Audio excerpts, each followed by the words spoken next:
Welcome to Age of Steel and Fire. In February 2025, Germany entered a federal election widely seen as a historic turning point, not just due to the collapse of the ruling coalition, but because of the unexpected rise of extremist political forces. Chancellor Olaf Scholz suffered a heavy defeat. The SPD lost its central position, while the CDU/CSU won, but fell short of an outright majority.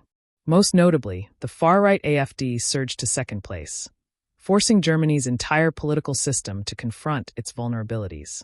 For over 2 months after the election, the Bundestag was paralyzed. Coalition talks repeatedly collapsed, and for the first time in post-war history, Germany failed to elect a chancellor within 60 days. It was in this context that Friedrich Merz, a seasoned conservative politician, was elected chancellor on May 6, 2025, after 2 tense rounds of voting. He stepped into leadership with a dual mission: to rebuild public trust and stabilize a shaken political system. But the central question remains: will Merz pursue bold reforms to steer Germany out of crisis, or will he be forced into compromise to hold together a fragile coalition? That's the question we'll explore in today's analysis. Immediately after Friedrich Merz was elected chancellor, the first question was, who would he partner with to govern? The CDU/CSU, despite winning the election, fell short of an outright majority. That forced Merz to negotiate with smaller parties to form a governing coalition. The final outcome was a 3-party alliance: CDU/CSU, the Free Democrats, FDP, and the Greens. But this is far from a natural fit. The FDP champions economic liberalism, opposes tax hikes, and favors free markets. Meanwhile, the Greens prioritize environmental protection, renewable energy, and progressive social policies.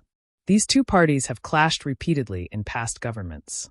As a result, Merz's coalition is seen as structurally fragile and ideologically conflicted. He must constantly balance 3 competing forces: conservatism from the CDU, liberalism from the FDP, and progressivism from the Greens.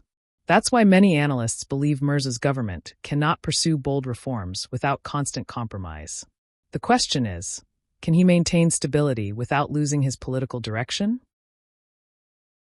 Immediately after taking office, Chancellor Friedrich Merz unveiled one of the most ambitious reform agendas the CDU has proposed in a decade. The first priority is the budget.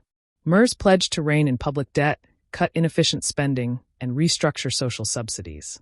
He stated, "A nation cannot be strong if its budget is ruled by debt." Second is energy policy. With cheap Russian gas no longer available, Merz is pushing for investments in LNG, nuclear power, and renewables. However, he warned that the transition must be realistic, not ideological. Third is immigration and border security. The new government is tightening asylum procedures, reinforcing the eastern border, and expanding cooperation with Balkan states to curb illegal migration. Finally, Germany's international role. Merz aims to restore Germany's leadership in the EU and NATO, especially on Ukraine aid, energy security, and countering China's influence. Yet many analysts argue that to implement these reforms, Merz will face resistance from his own coalition partners, particularly the Greens and the FDP. And that's the core tension. Reform may be the goal, but compromise is the reality. While Friedrich Merz's reform agenda is bold on paper, political reality forces him into a cycle of constant compromise if he wants to keep his coalition intact. With the FDP, Merz cannot raise taxes or expand public spending. The party staunchly defends free market principles and opposes excessive budget intervention. As a result, Merz's plans for infrastructure and defense investment have been significantly scaled back. With the Greens, he must concede on environmental policy. Although he favors restarting nuclear energy, Merz is compelled to uphold the Green Transition Roadmap, a contentious issue even within the CDU. Moreover, Merz lacks an outright majority in both the Bundestag and Bundesrat. That means every major bill must be negotiated, revised, and sometimes indefinitely delayed. That's why many analysts describe this as a government of necessary compromises, where reform ideas must pass through layers of political filtration before becoming reality.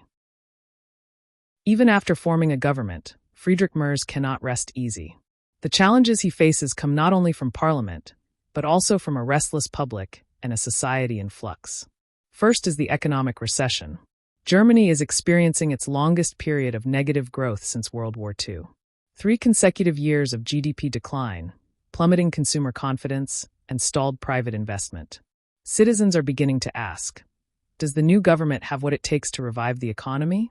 Second is the rise of extremist forces. The far-right AfD secured over 20% of the vote in the recent election, an unprecedented figure. They've tapped into public frustration over immigration, living costs, and Germany's role in the EU. Third is a crisis of trust in institutions. Voter turnout hit record lows.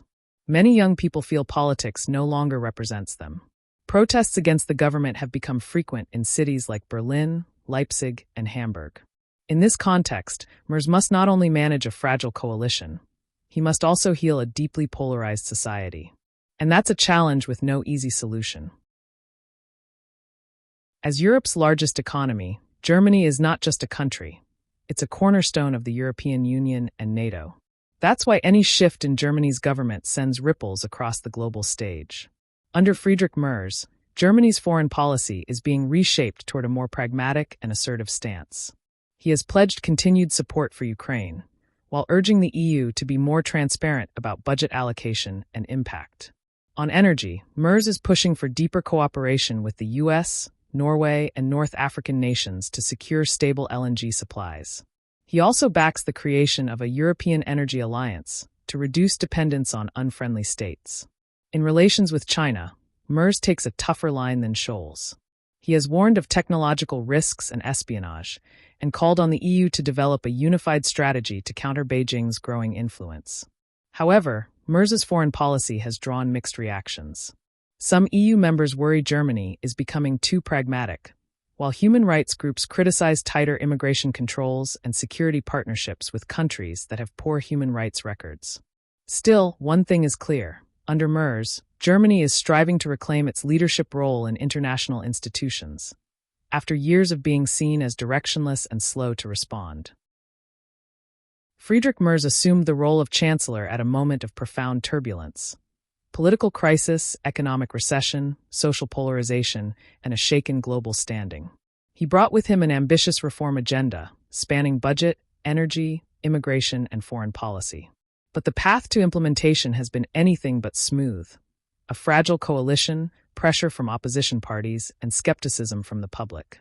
In his first months, Merz has compromised more than he has reformed. He has maintained stability, but has yet to deliver a transformative breakthrough. So the question remains, will Friedrich Merz become a true reformer, one who rebuilds Germany after crisis? Or will he be a manager of compromise, preserving the system without propelling it forward? The answer is still unfolding, day by day, decision by decision, negotiation by negotiation. And ultimately, it will be the German people who decide. Thanks for watching.